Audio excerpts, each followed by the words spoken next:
We're here at the Devens Museum, and we're interviewing some of the people that work here. And I have here Kara Fossey. I'm the executive director of the museum. I take care of publicity as well as talking to visitors, helping with research, working on fundraising, really a bit of it all, which is one of the positives about working at a small museum.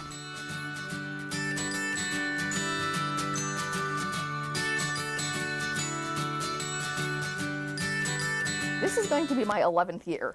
So it's been a long time. I've actually, I've been involved with the museum more than half of its life, actually. So it's been a really great thing to be able to see it grow in the past 11 years because it's very, very different from when I first started. We've got a lot more people involved. We have a lot more space. We have many more exhibits. So it's really been a positive uphill climb.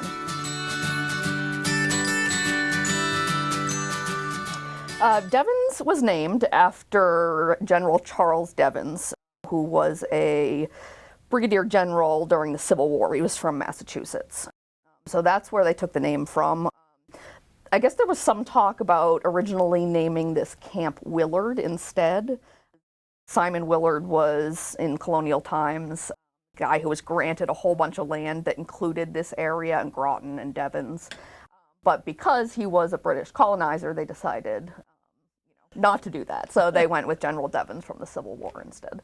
Can you talk about how the land was acquired? Yeah, sure.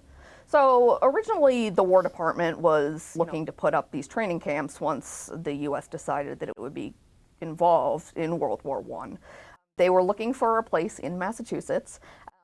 They ended up looking between two spots, the one that they eventually chose here at Devens, and one in western Massachusetts closer to Springfield. They ended up choosing this area in Air because the railroad already came right through the center of town. So it was kind of a really easy place for them to set up, build a camp, and then get people in here. So what they ended up doing was leasing parcels of land from owners in Harvard, Air, and Shirley. The idea was that they would use this area for training, housing, and then once the war was over, the land would be returned to the residents. But of course, that's not what happened. Mm-hmm. We're here today because Camp Devens ended up becoming a permanent fixture and the land was eventually purchased. How did we get the name Fort Devens? Fort Devens was a name change that came around 1930, 31, 32. It was really kind of just another step in making this a permanent installation in the area. Again, training camp was sort of denoted as a temporary thing that would be gone at some point. So Fort came in with the help of Edith Norse Rogers, Congresswoman. And again, it was just to kind of make it a more permanent sounding place. Boys to Men is a book that one of our board members researched, compiled, and had printed that we have available here for sale. Basically, the idea of it is that a lot of people that come in here looking for information about camp in Fort Devens are doing so because they have a family member who was involved.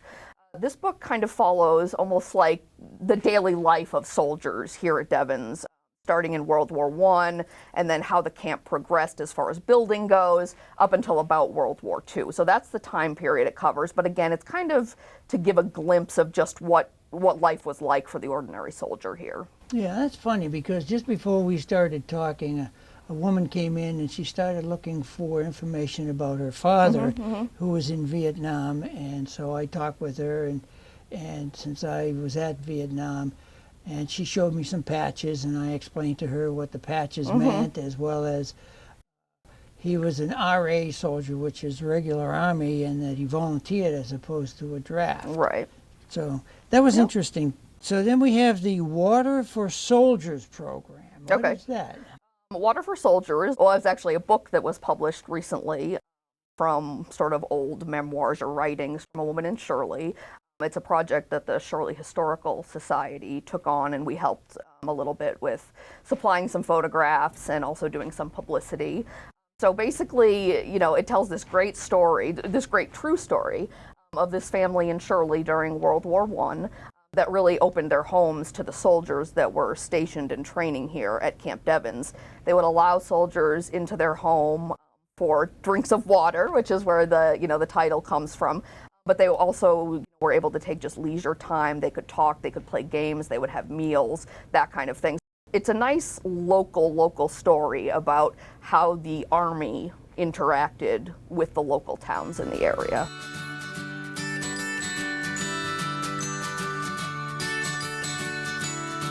Well, for sure, my most favorite moments are ones that certain visitors that come in and we talk to them, we get to learn a little about them. They ask questions, they teach us more than we teach them sometimes.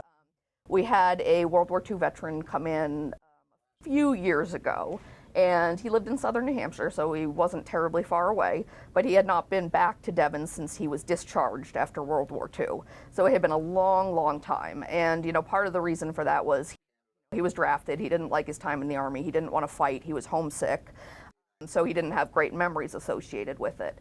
So he ended up finally, towards the end of his life, coming for a visit, and we were able to pull out a photo album that was of his unit. It might have been a different company.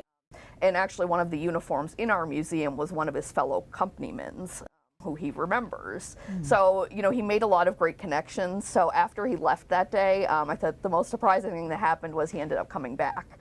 And he actually came back a few more times before he passed. So I'm hopeful that he ended up kind of enjoying some of the memories that he was able to find here. Very nice. That's a nice story.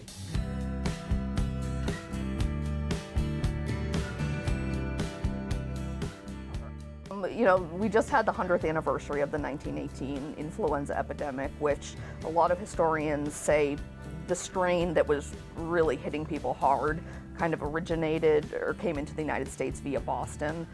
And then that was military coming back to Boston, and then they were coming back out to Devens, which is how it spread out this way. And of course it hit Camp Devens very hard because at that point there were over 35,000 soldiers here.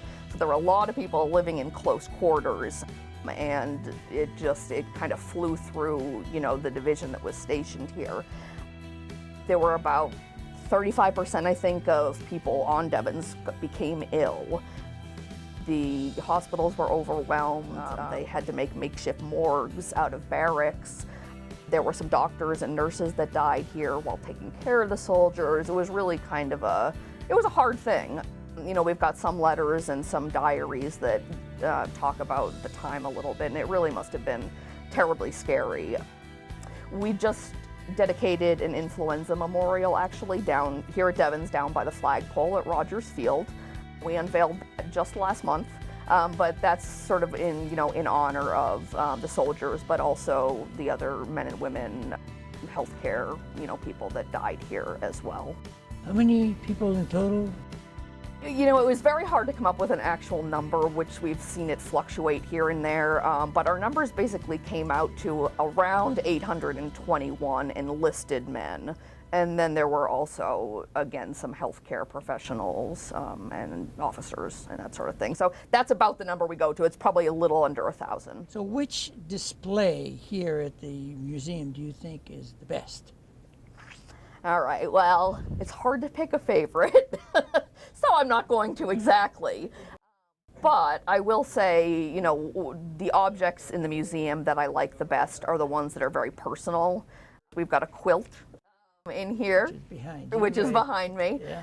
And that was actually made for a civilian worker, because we don't just tell the story of the military here. We also want to talk about civilians that worked here and families that lived here.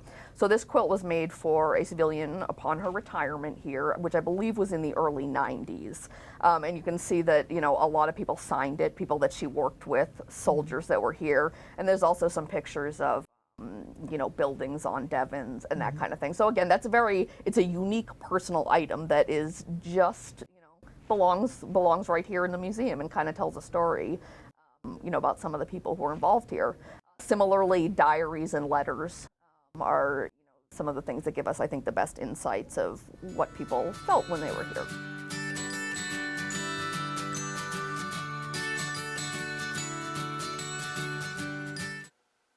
I don't know if I would say changing, but we've continued to grow, as I mentioned, a lot throughout the last 11 years that I've been here. And what I want to see is that to keep happening over the next few years. It's tough for museums as far as raising money. We're a private nonprofit, so we rely pretty much solely on donations and memberships, though we do get some grants as well. And it's a tough time for museums. There's a lot of museums closing. If people remember some big museums in Massachusetts, like Higgins Armory, very unique collections, but just don't have the funds to continue to operate. We're a small museum, but we've been steadily growing and we've been doing great the last few years. So I'm hoping that that just continues and we get more visitors in every year and we get more generous donations in every year and we can just continue at the pace we're going. So we're here at 94 Jackson Road on Devens. You can find us online. Our website's fortdevensmuseum.org. You can find our email through there and our phone number, so you can contact us. Otherwise, we have regular open hours during the week. We're here on Tuesdays and Fridays from 10 until 3. We're also open the third Saturday of every month, and generally we have a special program going on during those third Saturdays, usually a speaker at 1 o'clock. So that gives a little variety and we're able to offer to the public. We do a couple large events during the year, for instance, Living History, which we're doing today, and also open houses like during Veterans Day. We generally have an open house as well. So there's a lot of ways to get in touch with us, and I encourage people to not just come in and visit and look around, but also if you've got stories about Fort Devens to tell, we're always looking for stories. And again, any connection you've got, whether you're a military, civilian, whether you're a kid sneaking on the base, in your younger years, those are all stories that we really want to capture and tell here because they kind of complete the whole picture. We don't have an admission fee. We certainly appreciate donations so that we're able to continue doing this, but no fee. I would just encourage anyone to reach out and come by and share what they know about Devens here, especially photographs too. If people have photographs and anything connected with the past here, we would love to see it. Good. Well, thank you, Kara. Yeah, thank you very much. Very nice talking to you. Thank you. And thank you, everybody. I hope you come and visit the museum.